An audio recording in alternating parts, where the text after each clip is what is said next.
Yeah, because in India we don't rob anymore. It's like not a thing. Like Really? Yeah, there's a really big culture of like I think that it's mostly around like temples and stuff. People will pick up. They'll rob your shoes and chappal. stuff, chappals and. Why? Like, what is the value you're going to get from stealing someone's? Wouldn't like, it be weird if there was bhagya actually chappal? just like a massive foot fetish conglomerate worldwide, and that's really what it's been about this whole time, and has nothing to do. But surely it would be about feet and not the chappals. Smells. People are weird. People have strange kinks. Used shoes. You know, we were talking The about underbelly. I'm really glad we're rolling for all of it. yeah, I was checking. I was like, did he turn it on? No. So in the workplace, we constantly, when we have like promotion talks, we're always looking at alternative career options. Only Feet came up. WikiFeet? WikiFeet. I'm on it. WikiFeet. You're on. And OnlyFeet is something he wanted is to this like make your because of short-lived porn WikiFeet. career? I cannot believe this is happening to him in real time. I also don't know what to believe, Lisa. Anymore. So WikiFeet actually was a joke. My brother-in-law once. You are welcome to keep this. This is fucking hilarious. My brother-in-law once joked that, well, you're not really famous until you're on WikiFeet. Yeah. And then I was like, how do you know I'm not? And he was like, actually, let's check. And you're on WikiFeet. And hundreds of photos of my feet with like 5 million clicks. And they're they're really and it's really the weirdest stuff, like pictures from 7 years ago when I was like, no, not even 7, like 10, 11 years ago when I was a freshman in college, because I took a picture of like a cute pair of shoes. Yeah. That's on WikiFeet. And it's incredible. By the way, who do you think is the most viewed female profile on WikiFeet? I want to say Sonam Kapoor. No, worldwide. Worldwide. You'd probably be right. I don't know. What do you think the average footman enjoys? Small feet? Big feet. Oh. I don't know. There's like a niche for everything, right? Fat feet? It's Margot Robbie. Ah. And I think in general, she's probably one of the most searched women in the world. So I wasn't surprised when I learned that she's the most searched woman in feet as well. I feel like you don't have to look that hard. You just go to Wolf of Wall Street and watch it a few times. That's fair. Yeah, she's right there. that's true. Yeah, Margot Robbie. I wouldn't have thought. I would have thought more like Anne Hathaway. Like, that's what came up. That's probably at the top now. Or like Meryl Streep, because curiosity. See, you have interesting taste. I don't know. Because I search feet when I'm I was like, sure, I'll buy Meryl Streep. Meryl feet. You know, Meryl feet. I thought it would be kind of rogue. Like, who would be the roguest person, do you think, that would be on Wiki? See, I mean, you are rogue on there. Yes, I'm in general. I'm on there, but I'm also a rogue human being. Which is tell. why I would love to see what Shaq's feet look like. Because he's a huge man. Imagine if they're like tiny. The center of balance is constantly off. And his real come-up story was that despite the odds, he made it that far in the NBA. Yeah. That's really what it's all about. Yeah. On that note. So normally we start with like 3 deep breaths, but I don't think we need that today. We're here now, baby. Okay, so I will start with the usual. Oh, Lisa, welcome to Brown Game Strong. Thank you for having me. This is so exciting. You're in London. What brings you here? I desperately needed a break. And I kind of told all of my friends that I'm not taking, like, it's not touristy vacation for me. I'm just changing where I live for 1 month. Okay. Because I did a lot of work in the past year and I was officially like burnt out. I reached the end of the line before I would just have snapped. So I was like, I need to get out of the country and I need to live exactly this life abroad. So I don't feel the pressure of being like, oh, I'm going to go sightseeing and do this and meet people and whatever. It's been really slow. I wake up, I go to the gym, I have breakfast, I go for a walk, I could come do my laundry. So it's just life there moved to a different country. That's all. And why rainy London? I don't know. I think it's just, it's pretty and there's a lot of parks. And I was really just, you know, in deep need of grass and parks and greenery.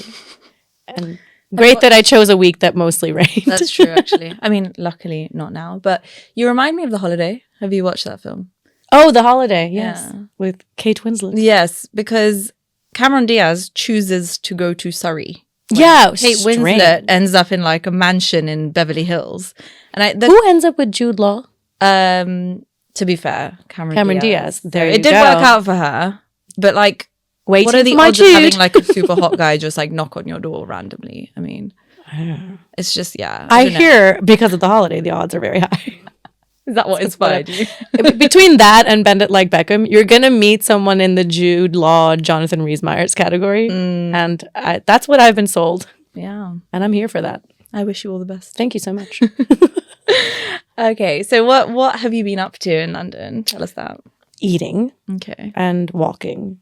And do you have like a preference types of food? Because London is actually quite a hotspot for it's great. literally anything you could ever want. I was spoiled because I spent most of my life in Chicago, and it's a great diverse food city. And then I spent a lot of time in New York, another great diverse food city. So whenever I come to London, I have to hit like one Sichuanese spot, one Ethiopian spot, I just like flavor bombs. I think, especially because in India, Indian food is incredible, but we tend to Indianize a lot of other foods as well. Yeah. So if I'm looking for like the authenticity of something, then I really look forward to my trips to especially Dubai, London, and New York. Yeah, good food cities. Ethiopian. I dig Favorite that. food in the world. It also tastes very like, vegan friendly and very similar to Indian food. It's what I think when I tell people what it's like. It's like homemade Indian food. It's closer to that than what we get in restaurants. I think London really did that for me as well, because there were so many cuisines I'd never tried. Like I think even like Sichuan was something I probably discovered more here. That's for people who like to cry while they eat. Spice and numbness. And that weird, peppercorn flavor. Yeah, it's so good. It's good though. You can't get enough. So you're here to get away from work. What have you been up to the last month? I have been so busy. So the last year, if we start there, just over a year ago, I started working on my album, which is now out. It's called Sorry I'm Late. It came out on May 2nd. Please go check it out. And I started like mid-March last year. And right when I was doing my album, it was like alternate days between the album and being on set for my first series that I was shooting.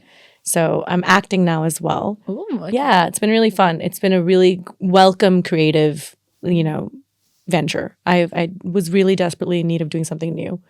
And that was like, I would be in the studio one day and then I would be on set the next day. So I was back to back on all of that work. And then I spent most of the next, several months finishing up the album, like the initial demos and approvals and all of that. Then I spent the next several months doing final cuts of everything and final production, mix and master.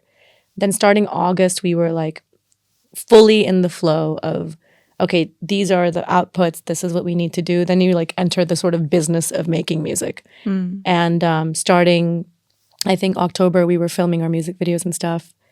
And then it was like the whole album cycle.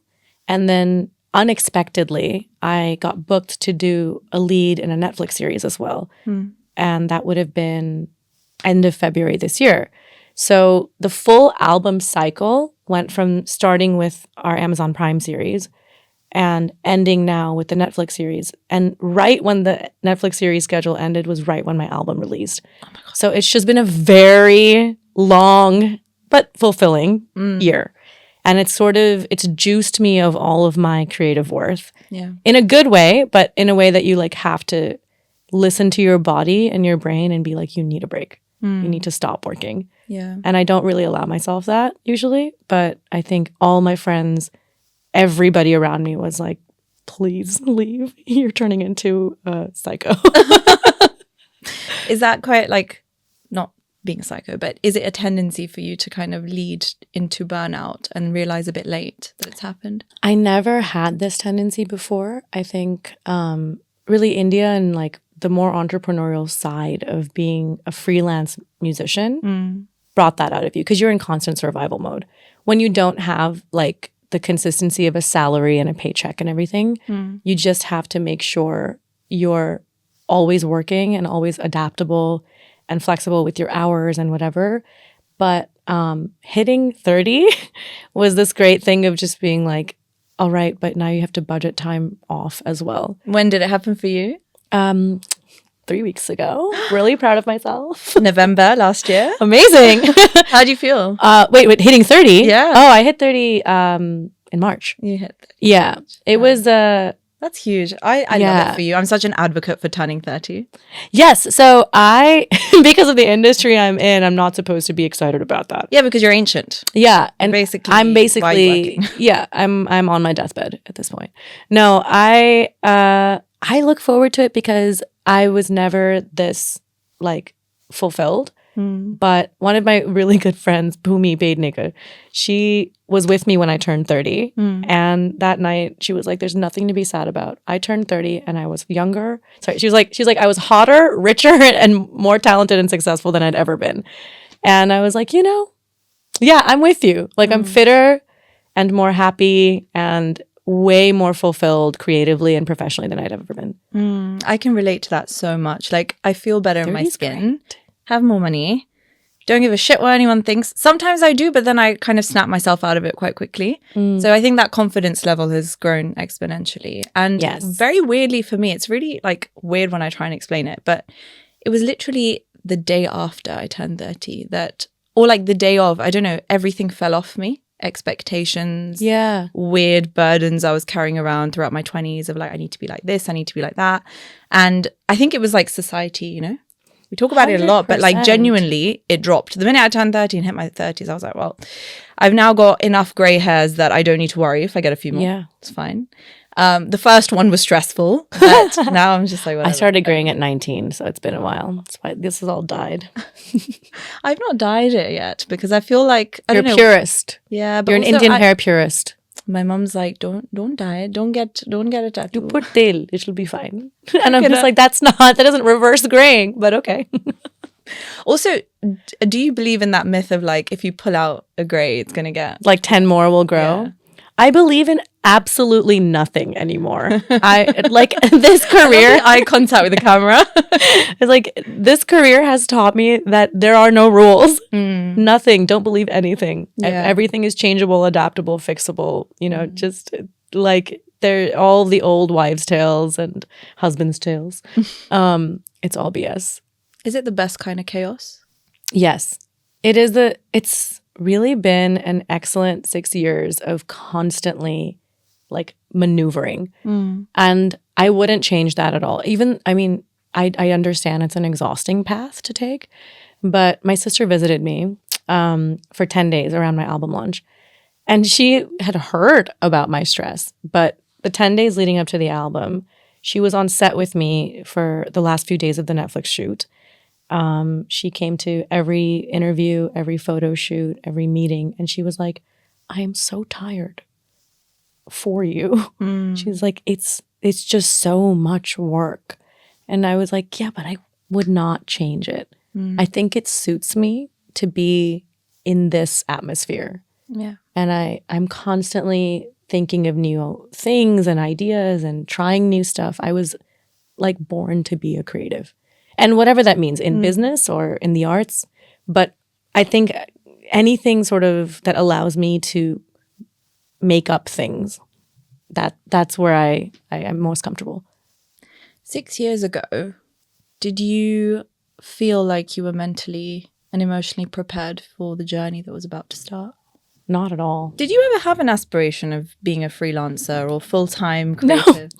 No. Like the best way I can describe it is that I never deigned to dream that big. I think, I have immigrant parents, NRIs. We moved when my parents were already 40. So we weren't the typical, like, born and raised in America, American dream variety. We came from a family that was scared when they moved because for them, it wasn't like the, wow, we're going to make it here. They were very like, oh God, we made such a big shift and are we going to land on our feet? And we'd been raised already a certain way in India. So there was this carryover between our upbringing there and here. Sorry, not here, in Chicago. And we were fairly sheltered. We were very, very, very sheltered. So the expectation, now this is where almost all NRI stories merge. The expectation was to be excellent academically. Yeah. And that that pressure comes because we have to be stable financially as a community. I think first and foremost, your parents just want you to be financially stable. So there's a reason we go for jobs like engineers, doctors, tech. All of that makes sense because they just want to make sure their kids are going to be okay because they gave up a lot to be here. Yeah. I think I got lucky from any cultural background. I think it's very unique to have the dad that I did. Like my dad has always been my champion, and he's always been like, from when I was 6, 7 years old, he would be the person with the video camera out at like every school play and assembly and performance, recording everything. Yeah. So he's made sure he championed me as an artist since I was like 4 years old. And whereas my mom was much more like fearful of like what will happen and do the traditional thing. And so I had that balance between them. And the only rule we had was like, get your degree, make sure you have a good job, and you can do whatever you want on the side. And they were really careful not to use the word hobby. They never looked at music as a hobby because my mom also is a writer and a poet. So she would never mistreat the arts that way. But she was like, it won't be your bread and butter unless by some stroke of luck, it works out that way. So I did not dream so big that I would make it in music. I didn't gear my work towards being a professional in this industry. But I always had the freedom because of my upbringing and my parents to do this thing and pursue it while having this stable life and career.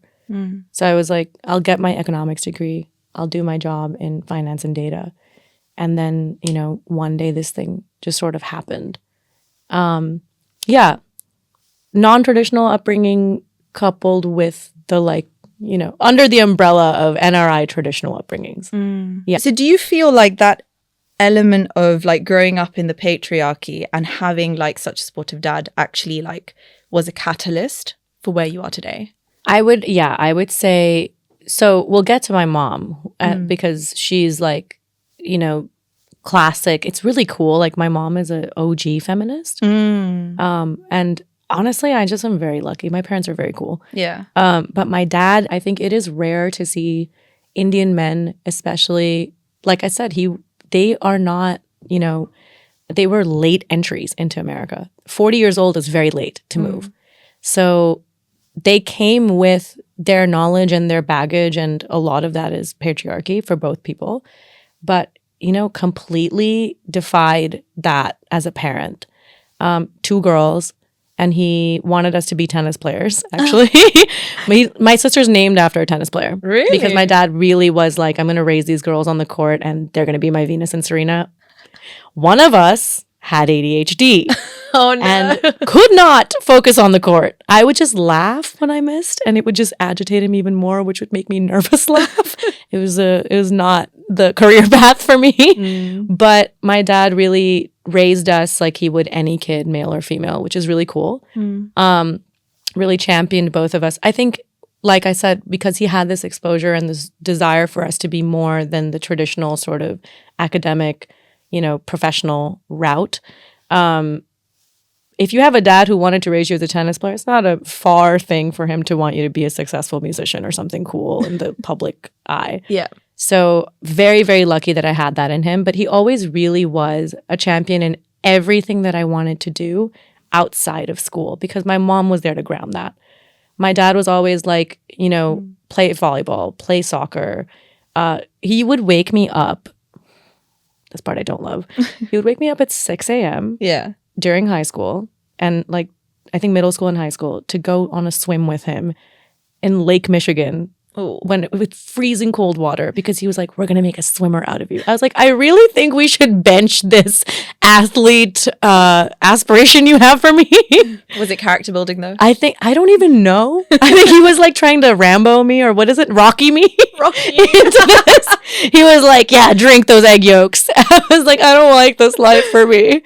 But a kid with ADHD. I was just like, if you gave me eggs, I would just be like, I'll feed it to someone else and then start writing a song. I don't know. Like I had no capacity to focus on one thing. But he really was very cool about like do what you want, be super happy. You were gonna land on your feet. I think he had a like innate belief that his girls were smart. So he was like, your intelligence is there, you're smart, you'll be fine academically, and your mom's there to make sure that if I drop the ball, she'll drill it in you. But it's so nice having a girl dad as an Indian girl, as a brown girl in general, because that is unfortunately something that I feel like is an anomaly. And a lot of times it's like we might love our dads, but we might have been, raised in a household that didn't allow such freedoms. Yeah. So I got super lucky. My dad was like, do whatever. Let's go to your mum, because you said that she was a creative herself and a traditional feminist in that sense, but this juxtaposition between being that and also being quite risk averse. Yeah. I find that quite interesting. I mean, I question where that comes from all the time. She had a very, very hard upbringing. She's one of 9, and she was the 7, oldest, right? So she's 2 down from the top. And she lost her mom when she was 17. And her eldest sibling had just gotten married, and the one right below was still in the house. And then it was my mom, who was only 17. And it was kind of my mom's job then to raise all of the kids beneath her. So she had 6 kids to take care of as their surrogate mom now, because the other 2 were, in the middle of exams, and one was married and had different responsibilities. So I think her risk aversion comes from the fact that she had to see through to the end the education of 6 kids below her. So much so that she completely sacrificed like her happiness, her liberties, and like just had to become an adult at a time that like she shouldn't have had to. So with us, she's risk averse because she's kind of, only learned this one way to do child rearing, which is makes sure that education is what gets you through and make sure that that's how you attain this financial stability, because life might just hit you with a ton of bricks and you just don't know what's coming next. So at least have that down pat. Because, I mean, you can imagine with 9 kids, no matter how much you're earning, that's not enough to make it. So making ends meet financially for them growing up was very rough. And she was in charge of their education because of that. She had to make sure everybody was academically excelling because they didn't have the money to afford otherwise. So I think that's just stuck with her whole life. So she's really passionate about education and academia. And she's an academic. She's an English PhD. So she's very like, kids, you have to just land on your feet because you just don't know what's coming next. Trauma, like severe trauma does that to a person. So that's my mom, and she was a very young academic. She was already teaching at a college and a professor by the time she was like 28. So she's really all about girls' education, being smart, like being the top of your class and all of that. So that I'm lucky to have that as well, because it ensured that I did well in school. It was tough. It made our relationship more difficult because automatically what that does is it makes one the fun parent, right? And the one that takes you to Lake Michigan. I don't know about that being fun. But like, you have like the cool dad and like the, mom's grumpy. But you realize much later in life where that comes from. And she's really, really looking out for your best interests. And that it all has to do with what she had to go through. And I don't take that for granted one day. Because I'm like, I can understand where that comes from. I'm thinking as you speak back to the point that you moved to India, because this has been widely spoken about, but your kind of rise to fame, which kind of on the surface felt like an overnight success. This, everything we've been speaking about, this thing of like, you need to be financially stable. Yes, we don't talk about our creative pursuits as hobbies because they deserve the space that, they occupy, and they are disciplines in themselves. Yet becoming, going from being a professional to changing, moving continent overnight, like all of that stuff, like what the hell was going through your head, and what was going through the heads of your parents? Yeah, I think so. I wish more people asked about that, actually, because I think the moment is storied now. Everyone has sort of got a rough idea of how I came onto the scene, which was long story short, if you don't know that, I'd been making YouTube videos for 11 years. And I was practically giving up that space like a month before I got found on the internet. So I had been making them since I was 13 years old. And I had a channel that had gained a bit of a mass, but it wasn't going to become a career, you know? Like even at the time, that point of discovery, I already had 100,000 subscribers. So that's not less. That's a sizable amount of people that were a captive audience, but I couldn't see it as something I could do professionally for multiple reasons. We can get into that, but it was mostly that like, you know, I can't make money off of this. I can't sustain from this. So I might as well just focus on my career and, you know, build my inroads there and travel up the corporate ladder. And that was a pretty resolute decision I made. And literally 1 month later, I got found on the internet by these producers for this film. And the song we made somehow became like #1 in the country. I listened to it so much. I know. It was a big moment, I think, for many people. It was for people who are like dreamers. It was an aspirational story. It was a great moment for NRIs who felt, especially NRI creatives who felt like, how can you make it there while being here? It was a big moment for India who had not been exposed to me at all. So I think it was this universal sort of feel good time, that story.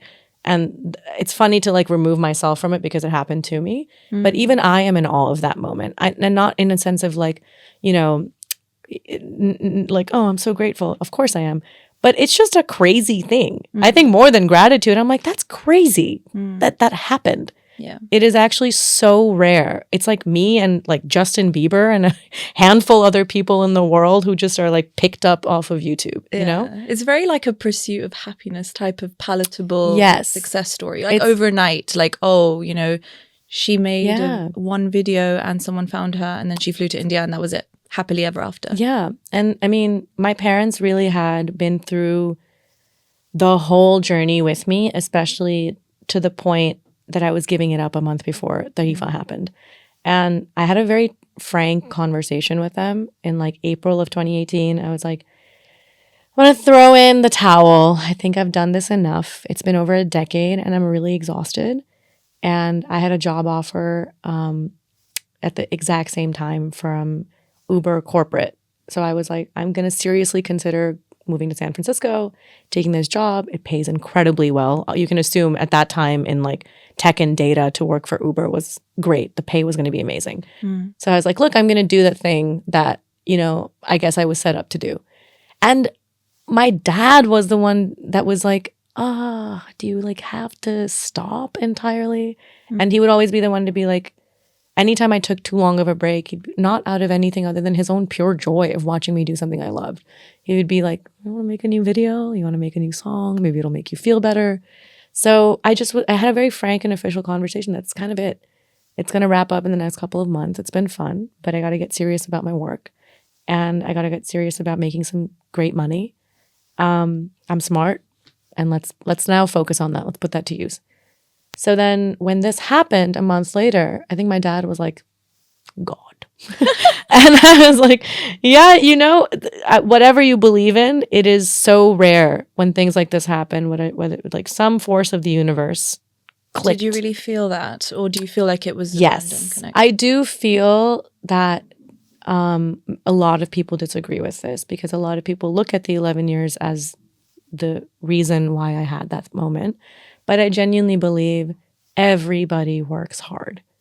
A farmer works hard. Someone who's a street cleaner works hard. A grocer works hard. LeBron James works hard. So I genuinely believe it needs luck. People out there are more talented than me, than I. And I think like now that I'm in the Indian music space, I hear the way people can sing. I see the way people can compose. And this is not like imposter syndrome. It's a fact. There will always be someone better. But you had the luck and you had that chance. Where I will say my story really took off was after that moment. I will always say I was lucky to get that break, but my hard work kicked in when I had to make a career out of it. It could have just been that moment. Yeah. that's the show of your grit and your resilience, is can you continue sustaining that? Because that luck only strikes in one place once. That's it. You get that one opportunity, but how you capitalize on that professionally, personally, creatively, that's in your hands.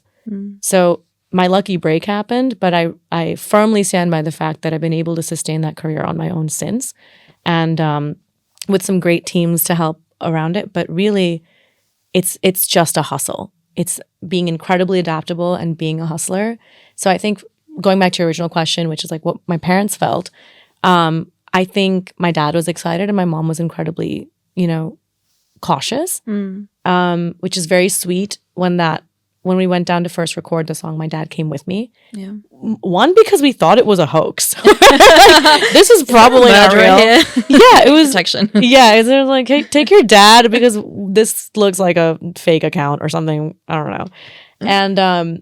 And it was really funny that despite how many confirmations there were about its legitimacy, like then Anil Kapoor posted, then Sonam posted, then their brother, and like this whole industry of people, I was like, nah, it's fake. So he came down, we made this song, we shot this music video with the girls from the film, and I came back home to my desk job and I was like, cool, it's like a cool story I get to tell my kids. And my mom was like, acha, good, done. And then the song goes #1, and then I had a decision to make. And that's when she flew down with me, love you, Mom, for 6 months. Because she was like, you have not lived in India. You don't know the landscape. You moved when you were 5, 6 years old. This is not the same as going for a fun twee little vacation. Yeah. She's like, living there, making it in that city. It's also a city we had no idea about. We'd hardly ever visited once. So she came down for the first 6 months to do the basic and the needful, which was like, this is how you grocery shop. This is how you bargain with the grocery guy. He's overcharging you. This is how you hail a rickshaw. Like, basic Indianisms and everyday life skills. So she spent the first 6 months, and we kind of used it as a trial period. She was like, if you don't like it, after 6 months, it's a blip on your resume. You can just go back, probably pick up with that same interviewer and ask if there's another position open. And, if that's what you want to do, come back. And that was a little bit of her implanting this little thought in my head. It's like, come back. But my dad, on the other hand, was like, stay, make it work. So I took a little bit more of my dad's entrepreneurial spirit, and that's how I landed up here. But yeah, somewhere between the fear and the excitement, it's been 6 years. Wow. Yeah. And you've done a combination of music whilst being out there, from working with other independent artists and collaborating, creating your own music together. You've also worked in films, and now you've produced your own album from scratch. It's wild. Do you Such have a long journey. Do you have any reflections on how those experiences have been different or similar even? I think the biggest difference is that I came into this as a cover singer, right? So for 11 years, I was just a good singer, and I had nothing else to my name. And I played guitar. So I took a lot of pride at that time in that cycle of my life in being a self-taught singer and guitarist. I was like, wow, I'm so good. But I never pushed myself into artistry beyond that. I was just regurgitating somebody else's idea with a slightly different twist at best. And then I came to India and I did much of the same, because that's what playback singing is. And that's what a music director's job is to tell you to sing it like this, pronounce it like this. And with the added consciousness of adapting it to a scene in the film. So it was somewhere between singing and acting, where they're like, this is happening, this is the context, and sing it like this with this emotion. And before, I was just singing Hindi words without knowing the meaning or the context. I was mimicking the language because we didn't grow up speaking Hindi. I learned it once I moved to India. So I was like, sure, I will just make it sound pretty. And then I started getting corrected, which was really great to me, in terms of my learning. So they're like, okay, actually this word is pronounced this way, and the emphasis has to be like this because this is the emotion and this is the language. And I was like, oh, there's like a science to this. They're like, yeah, people train for this position. Be a little grateful. Don't just like wing it. It's not random. Yeah, I think that was great. That was like a great lesson in humility when you walk into these incredible spaces, and your music directors are like Pritam and Shankar Sanloy and Danish Bagchi and all these incredible people who have hundreds of, major songs to their name. And you're quickly humbled. You're like, okay, this is a science. This is not just an art. There's such an exactness to all of this. And that's where, we come from such an incredible lineage of music culture, So do justice to that and be aware of the privilege of being in this space. Yeah.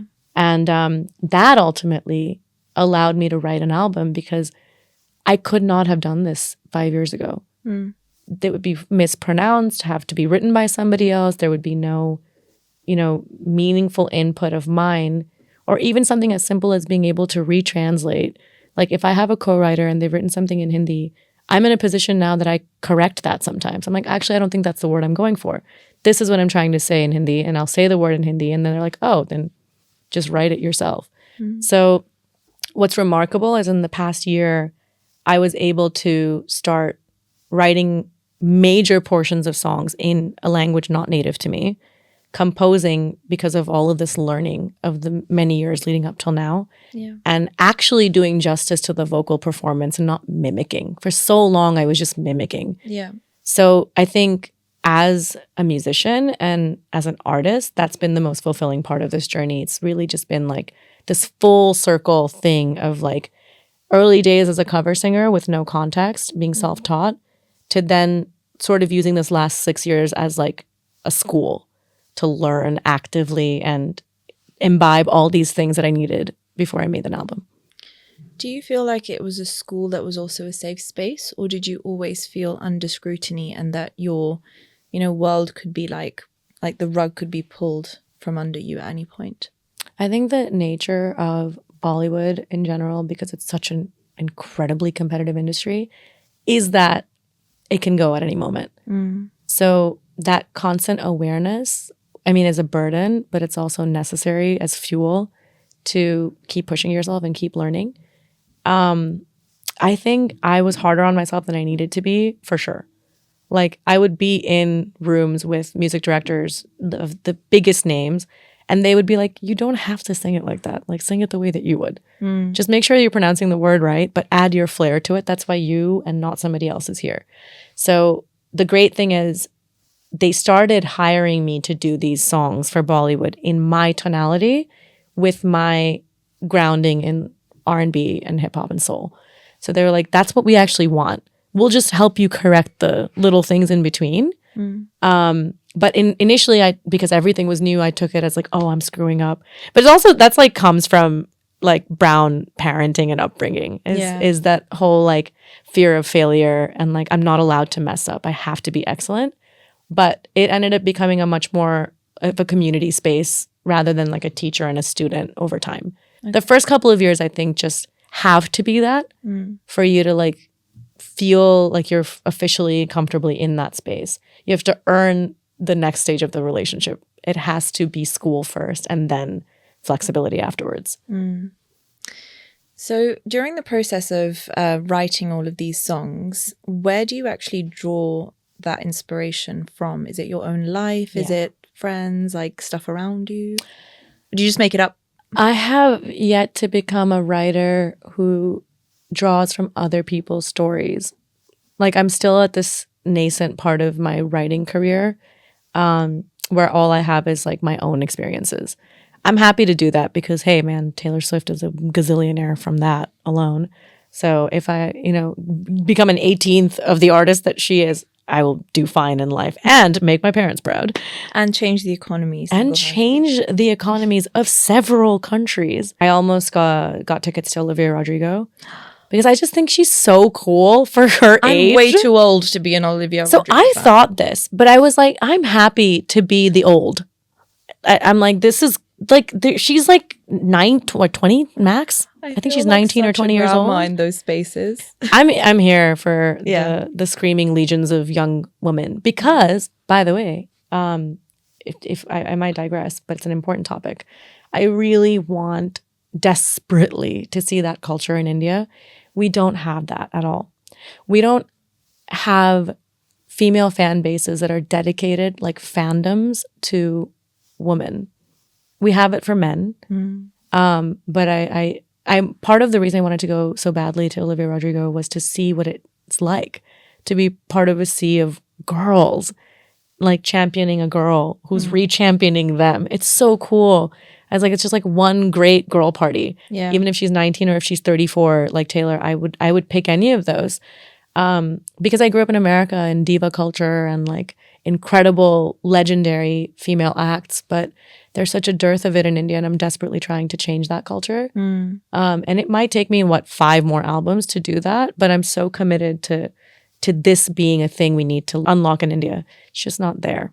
Yeah, and also women of the global majority doing that, because I think we're starting to reach a point where, yes, there are, I mean, we've had female icons for decades, haven't we? But like this whole thing about like Taylor Swift and the way that, you know, her fandom has grown, and the number 1 and 2 spots, the difference between her ticket sales and Elton John are remarkable. Yeah. And on a much, much shorter time frame.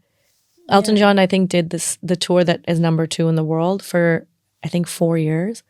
In year 1 of ticket sales for Eras, she outdid that.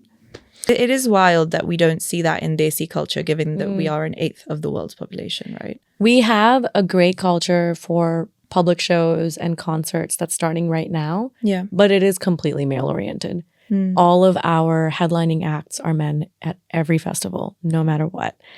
And the maximum I'm seeing in terms of like well-populated shows by women are acts from, 15 years ago, which I think is, by the way, I think it's incredible that we champion artists well beyond what is seen as like the Western shelf life of a female artist.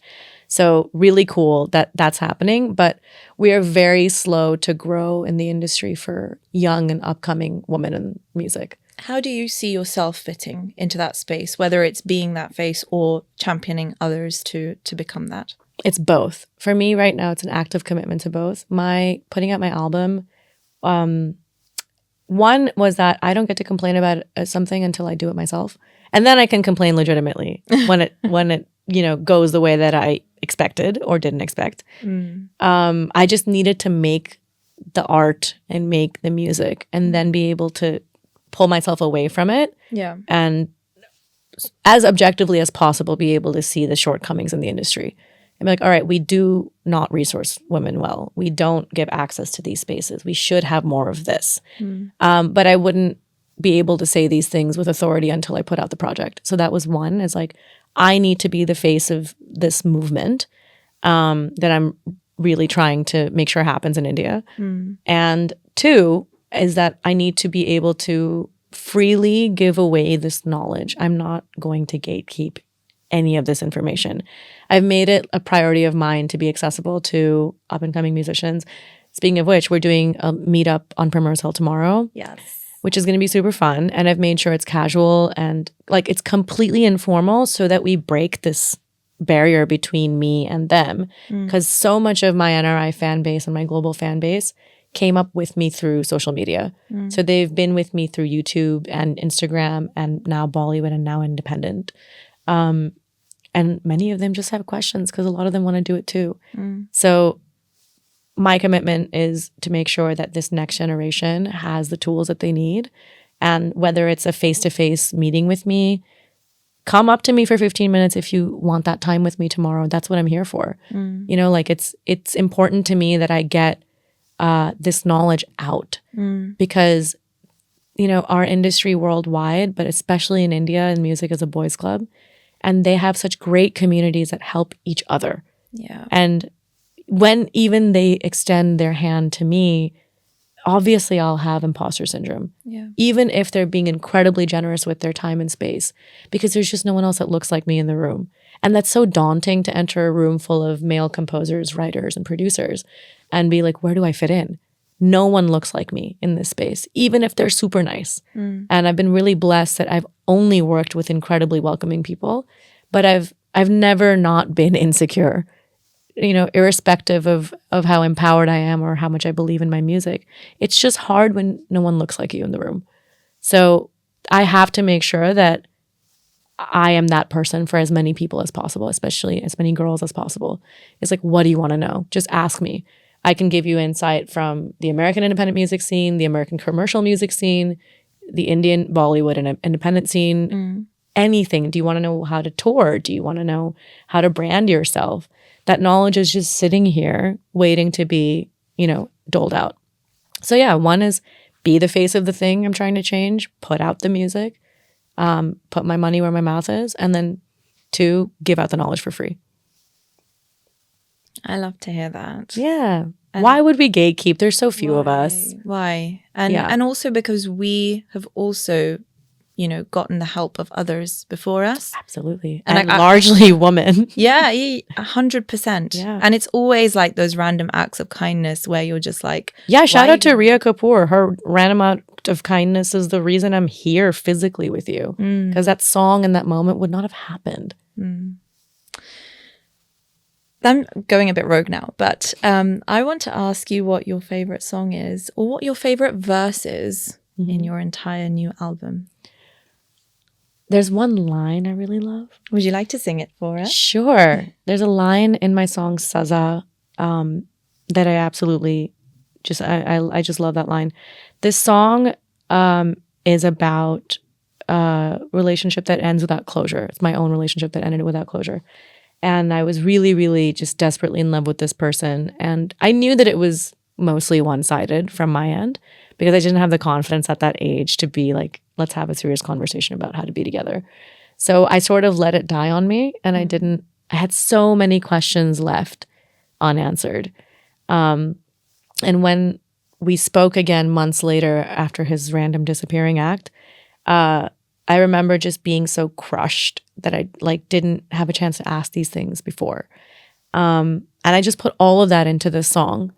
And a lot of these are open-ended questions that you would ask, like, how are you? And how have you been? And I wish we had some thread of connection, but we don't anymore. So the line that I love most in this song is co-written by me and Charan, who's made most of my album with me, was and it's true that you and me don't talk. Phir kyun awaaz teri yaad. It's such a simple line, but it's so profound because it's a very universal feeling. It's like we don't talk anymore, but I remember the sound of your voice because I was so deeply invested in this person for so long. Yeah. And for me, when I wrote it 6 years after that relationship ended, it felt the same because I do remember how he sounds. And I think so many people have that experience of just like, it's been, 10 years since I met this person, but I can smell a cologne and be like, oh, I immediately associate it with them. Yeah. I passed somebody on the street today and I was like, I know that smell. I know that smell from a boy I had a crush on years ago. Yeah. Yeah. I still have that. And actually, I feel like it's such a universal experience. You're right, because who do we know that hasn't experienced unrequited love in some form or the other? The title of the song and the top line of the song is literally Kis baat ki mili ye saza? Like, what am I getting punished for? And why does it have to suck so hard and feel so heavy? And I'm not surprised. It's the song that's done most well on my album. One, because its lyrics are very relatable and simultaneously profound in some areas. And also because it's the avatar in which my listeners know me best, which is just the voice and the guitar. So it was very intentional to keep this song that way because it was the song I was most attached to. And also, third layer of meaning to this, it's named after my favorite artist, SZA. And she has this great set of 2 songs that bookend her first album, Control. It starts with Supermodel, ends with 20-something. And it's just her voice and a guitar. And I just remember when I first heard that album being like, wow, this is just so good. Yeah. And if I ever make a project of mine, a full-length project, I have to do something like this. One, because it is the space I come from, but also because it's just such a great reprieve from tons of noise and bounce and stuff to have this one thing that cuts through all the noise. Yeah. Why is the album called Sorry I'm Late? That's an apology to my fan base who has waited very long, and my friends and my family. Like I said, I think it took me all these years for good reason to be able to confidently write and compose my songs. And I apologize for its lateness, but I am not sorry about like the journey. I'm glad it took as long as it did because it was worth it. And there's no such thing as the wrong time.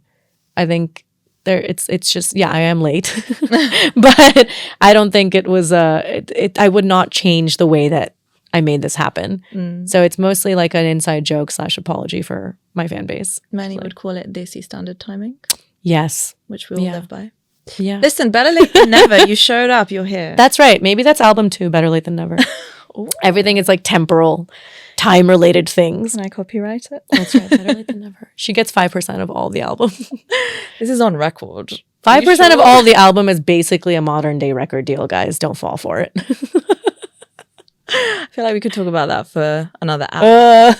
But Lisa, I wish I could talk to you for longer because I feel like we have a lot more to talk about, but have me on every season. I know. Whenever you're back in London, just let me know and we'll do this. They're going to be like, why is she always on the show? Literally, is she like a co-host or is she I just hang out in this weird room. person? Yeah, I lurk and I tell you about WikiFeed. That's my contribution. Oh my God. Now everyone's going to go and search for your profile. Yes, please do. I'm really hoping we crack 6 million views. I'm stuck at 5. Do you get paid for it? No, right? I should. Oh, what a scam. It sounds like there should be a property or a website that allows this access paid. How do you have no control over photos of your feet? I know. On the internet? I ask one question to all my guests, which I will also ask you. What do you have strong game in? What do I have strong game in? Guys, this is a hilarious answer. I have incredible Rizz. Like, I'm sorry. I literally have strong game is the answer to your question. Born in the 90s and before. What the hell does that mean? I'm a smooth talker. I know how to slide.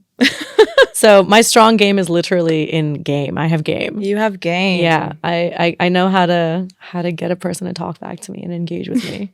I think that's one of the best answers I've received, actually. Yeah. I've got game. I've got game. And if you've been on the receiving end of that, you know. I feel like you've left like so many open-ended questions. Every little wink you've done in the camera. Yeah, I've just been like, like, is she? I told you I'm an open book. DM me. I get into her DMs. I mean, should they? Career advice. Do you respond test out to the DMs? Rizz? I do. In fact, even for this meetup, we had some like tech glitch, and I think a lot of people were shocked that I was actively responding to them personally. I was like, busy? I was helping like fans troubleshoot yesterday. I was like, no, you should. How do you get to Primrose Hill? Yeah, and I basically did that for some people as well. I was like, it's going to be at this part of Primrose Hill. And they're like, why are you talking to us? And I was like, because I don't trust anybody with my Instagram account. So I will get back to you. Micromanage your fans. That is another level. Yeah, I'm a little too available, maybe. Do you sleep? Who's to say? I just lurk in corners waiting to be aroused. Hello. Oh my God, this has been so fun. Thank you so much, Lisa. Yes, thanks for having me. Looking forward to more of your music. Yes. And now you will see me on your Netflix and Amazon Primes. I know. Well. What the hell? Okay, we didn't even talk about your acting career, but... Yeah. Well, long story short, Call Me Bae comes out on Amazon Prime in the fall. And then the other show, I can't reveal to you what it's called yet, but it has an incredible cast and a really fun story that'll be out in the spring of next year. So I will really be shoved in your faces quite a lot. Get used to it. Oh, we love it. We love to see it. Yes. But this has been fun. And come back again, obviously. Yes, I'm excited. I'm excited. I'll be back anytime you want me to be. Hi, me again. Just wanted to say thank you so much for listening to this episode of Brown Game Strong. I hope you enjoyed it and got something useful out of it. If you'd like to stick around, then please hit subscribe if you're listening on YouTube. And if you're on Apple Podcasts or Spotify, you can click follow to get updated on all of the latest episodes. It helps me immensely in continuing to bring you more exciting guests and interesting stories so that we can continue to learn about all the awesome work that's happening in our community. Thank you for your support. It never goes unnoticed, and I look forward to seeing you in the next episode.